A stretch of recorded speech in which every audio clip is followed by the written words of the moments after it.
I'm so excited to be back. I'm so excited to be with you. Thanks for all the people who've still been subscribing and watching and asking questions and comments. Um, I know it's just been a while. I'm going to start over. I don't like this.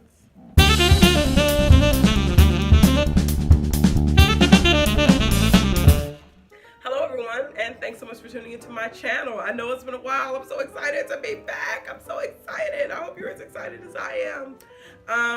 So I am back. I have been on hiatus. I've had so much going on. New job, transitioning into taking the comprehensive exam. There's just a lot of things have happened. So I've kind of taken some time off to make sure I can knock out everything I need to knock out. So today I am going to talk to you about how to survive your comps, but you know what I'm going to do. I haven't been gone that long, people. So if you have not already done so, please be sure to like, please be sure to subscribe, and please be sure to bell me. Now, if you want to know more, if you want to read this blog, you can always check it out on my website at www.shikahenley.com. So let's go ahead and jump into the comps and my hiatus. Okay, so I was gone for a long time. I thought I was going to be able to bounce back. However, I have really been occupied by my comprehensive exam for about 2 months. It actually has been a long time just working on the comps. And I really wanted to write a blog and do a video about how to survive the comps, because anyone who knows the comps knows that they are just like shrouded in mystery. Many people don't know many things about them. There's all kinds of bits and pieces of things. So I just decided to chatted with a bunch of people I know. Some people are already PhDs, EDDs, some people are in programs right now. And I just chatted with a bunch of people, and I kind of came up with a few nuggets of advice and hopefully a few things to kind of help you get through your comps. So if you are a doctoral student, and be it you're in your first year or you are third year, you're just about to jump into those comps, I think that you'll find this video helpful. I hope that you'll find this video helpful. So I just would like you to go ahead and stay tuned, and I'm just gonna jump right into the comprehensive exam. Okay, so the first thing I want to talk about is just defining the comps. So what is the comprehensive exam? So the comprehensive exam is just an exam that you have to take, well, not just, it's like the exam that you have to take, that pretty much proves that you know how to engage with your content, you know how to engage with theory, you know how to engage with research, and that's what it assesses. And the comps comes in many forms. So some people don't have to take comps at all. Some people have to take physical exams, some that are like timed and they have to register for them. They get study guides, they have to study beforehand. Some people, they just have to do written responses, so they'll have a certain amount of questions you have to respond to, and you just have a window in which you have to respond to those questions. But the comps, it essentially, the one common theme was they always deal with whatever your specialty is, that content, any of the theoretical foundations or those sort of foundations, and just engaging with research. So those are always the big things to think about with your comps. But again, no one comp is alike. No one comp is alike. That's the thing that I found out. I've had many conversations with many people, and everyone's stories are a little bit different. Another thing to think about with the comps is it's a big shift from your coursework, because you know your coursework is actually fairly black and white as far as scoring, and it doesn't really work that way with comps. So I've spoken to some people who they have to get a certain score, they get percentages, and if they don't achieve a certain score, then they don't pass. I've also spoken with people who like they use rubrics, and it could be an all or nothing, or it has to be a certain amount of that you achieve on the rubric. So all of those things also vary. I've talked to some people that said, you know, they don't get feedback, or the feedback is very vague. And then in some instances, you can get really great feedback that's very specific. So those are some things that really vary with the comps, and it is possible to not pass your comps. So if you don't pass your comps, you're kind of stuck. You don't get to move forward in your program. But that also varies. If you don't pass the comps, some people get to resubmit certain portions. Some people you have to resubmit it all. Some people you get to do edits. So all of those things vary. It's a long process. It's an arduous process. One thing I can say is this has probably been the most difficult portion of my program. It was probably the most stressful portion of my program. which is why I really wanted to make sure I did a video on it, because I know I'm not the only person who's kind of like turning gray here trying to get through the comps. So that is just a little spiel about what the comps are, and so I'm just going to go ahead and jump into just some tips to help you move through the comprehensive exam. So these would be tips if you aren't close to the exams, they're still going to be helpful. And if you are coming up on the exam, really pay attention to these things and start thinking about these things. Okay, so my first tip is to pay attention. And so what do I mean by pay attention? Pay attention to your coursework. Like, I know I've talked about organizing your courses, like how I have folders and all of my downloads, everything is in a space, but really pay attention to the courses that you're taking. You're going to notice that some courses are much more specific. They deal with your content much more closely than others. 9 times out of 10, the ones that really deal with your coursework closely, those are probably the ones you need to pay the most attention to, and you probably will wind up referencing for support as you're moving through your comps or as you're trying to get your study guide together. So now if you're in year 2, you're in year 1, and if you are getting your PhD in basket weaving, anybody who knows me, who's worked with me, knows this joke. I always use basket weaving as an example. But if you're getting your PhD in basket weaving and you are taking the historical foundations of basket weaving, that's probably a class you need to make sure you're paying attention to. However, if you're taking a class on double Dutch jumping, that class is probably going to be important to do something else in your program, but it may not be something that you'll need to pull from for your comp. So just keep that in mind as you're moving through, like, what was my coursework? What's going to help me kind of lay a foundation for how to get through my comprehensive exams, give me just an idea of what I should be doing. Okay, number 2, mentally prepare yourself for this. The comps, it was just a grind. There's no other way that I can describe it. I used to tell people, I was telling people that it felt like every finals week that I had ever had in the history of finals weeks was just pulled together into one lump, and it all happened in one short period of time.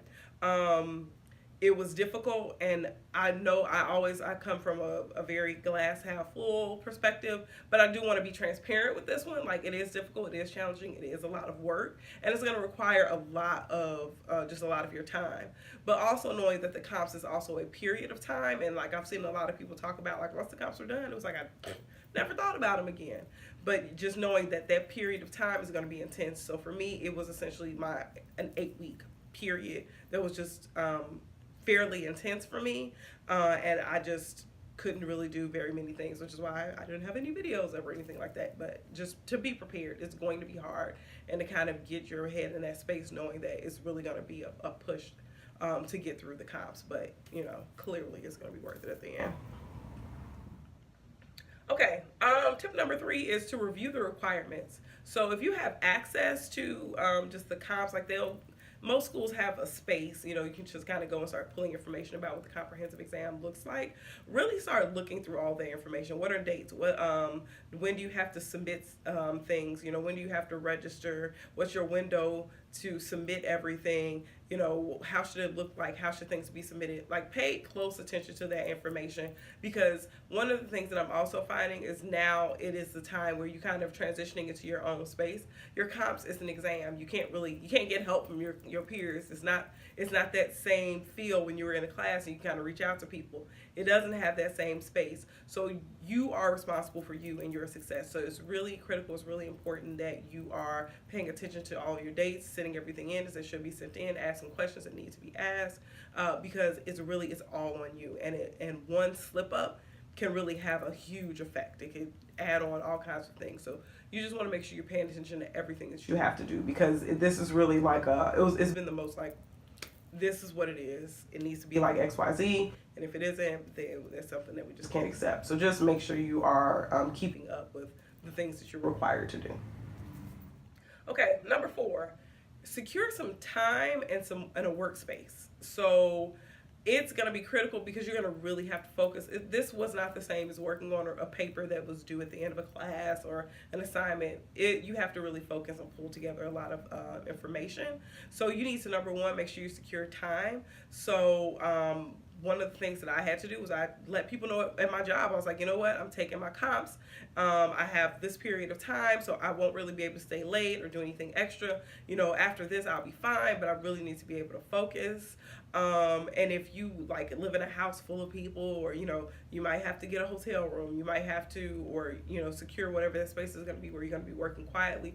You can kind of spread out, but you're going to need that. I was lucky, and I know the Midwest doesn't feel this way, but that Arctic blast that hit us, so we didn't have school for a long time. So I was able to kind of sit and focus and work. But if you have some vacation time, some PTO, go ahead, put that in. You're going to need it. You're going to need to focus. You're going to need a long period of time where you can just work and be focused. You just need to create that space for yourself. Again, I know that we all are working adults and sometimes it's difficult, but it's also knowing that you've really been putting a lot of work and time and energy into this, and this is a temporary thing. It's not going to be forever, but you do need to kind of make a sacrifice and focus in on just making sure you get your comps done and everything done correctly. Okay, number 5. I kind of said this in the previous one, but number 5 is to be vocal. Let people know what's up. Don't, drag around and people don't understand why you aren't getting any sleep or why you can't stay late for something. That's going to get you in more trouble than it's worth. Just be very vocal. I literally let friends know, family know, you know what, I'm working on this. I don't have any time for XYZ.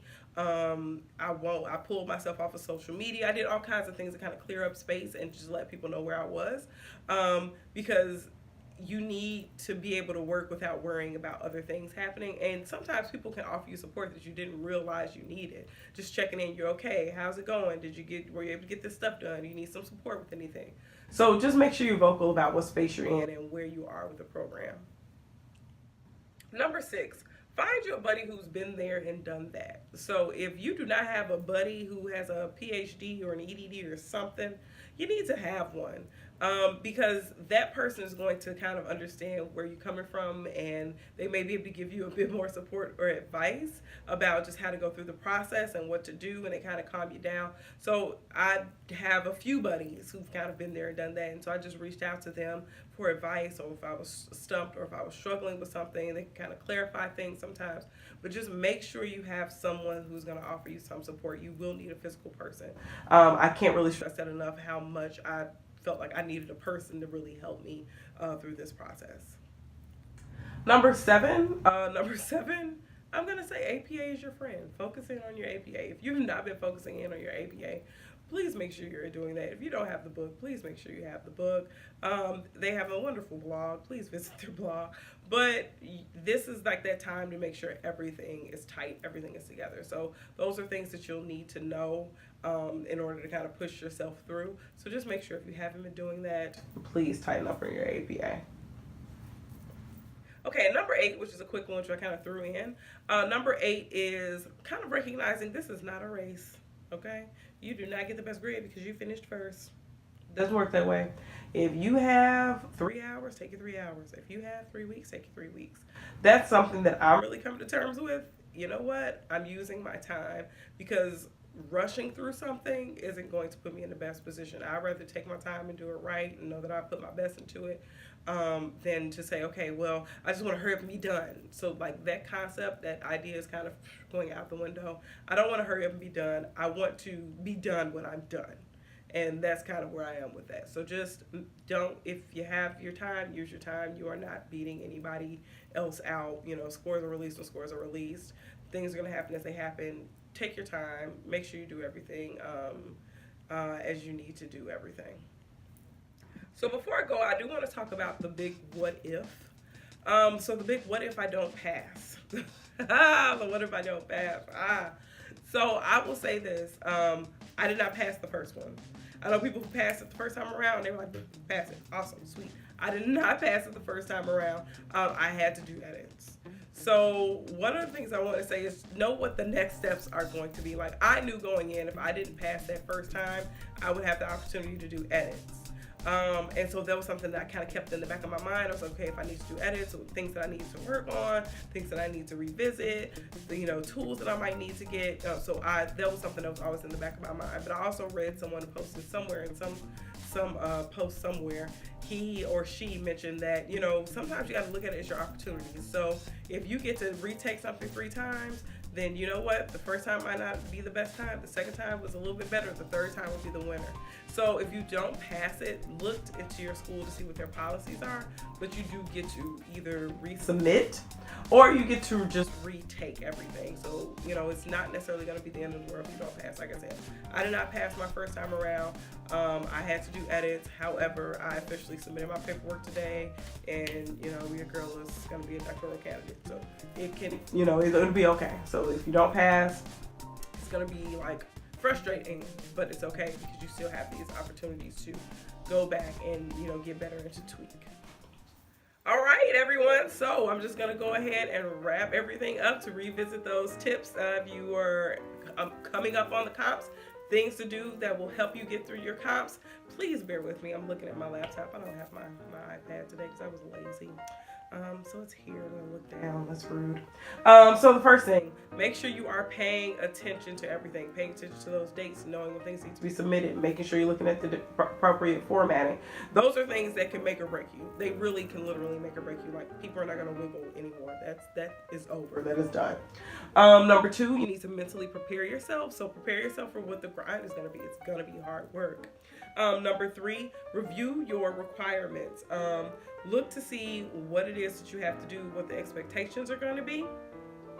Number four, so you need to secure some time and space. So whatever you're going to be working, make sure that time's on lock. Whatever your space is going to be working in, make sure that's on lock, because you're going to need that time in order to work straight through.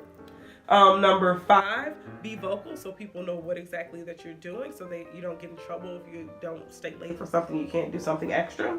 Number six, find a buddy who has been there and done that, who can help you through this process. And number seven, APA is your friend. If you have not befriended APA, you should definitely do that. And then I did throw an extra one. I did throw in number 8, which I'm going to keep forgetting because I threw it in randomly, but I wanted you to know, take your time. Take all your time. Make sure you can do whatever it is you need to do. And if you don't pass the comps, it is not going to be the end of the world. If you don't pass it the first time, you know, you get to go back in and maybe do edits or resubmit. So that is something that's also a thing. So if you don't pass, you will probably have the opportunity to go back in. So don't be as freaked out if it's that first time around. Okay, guys, thanks so much for tuning in. You already know what I'm gonna do. If you have not already done so, please be sure to subscribe to this channel. And to back it up, if you like this video, please be sure to click like.